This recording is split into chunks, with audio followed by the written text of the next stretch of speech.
জনগণ ও গণতন্ত্রের জন্য নেতাকর্মীদের একসঙ্গে কাজ করার আহ্বান জানালেন বিএনপি চেয়ারপারসন বেগম খালেদা জিয়া।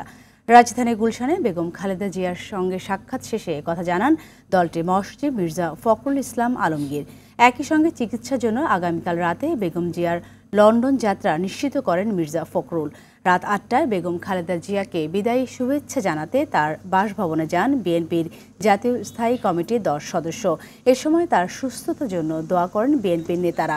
এর আগে রোববার সন্ধ্যা ৭:15টায় বিএনপি চেয়ারপারসনের সঙ্গে দেখা করেন এলডিপির সভাপতি অবসরপ্রাপ্ত কর্নেল অলি আহমেদ।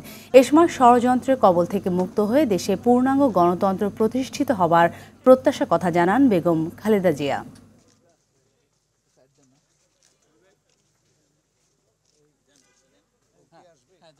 পরম করুণাময় আল্লাহ তাআলার কাছে এই দোয়া চেয়েছি আমরা যে আল্লাহ তাআলা তাকে যেন সম্পূর্ণ সুস্থ করে আবার আমাদের মাঝে, দেশের মানুষের মাঝে ফিরে নিয়ে আসেন এবং আমাদের যে গণতন্ত্রের জন্য যে আমাদের সংগ্রাম চলছে সেই সংগ্রামে তিনি নেতৃত্ব দেন এবং সেই সংগ্রামকে সফল করেন। নির্দেশনা দিয়েছেন যে একসাথে কাজ করো, জনগণের পক্ষে কাজ করো, গণতন্ত্রের পক্ষে কাজ করো।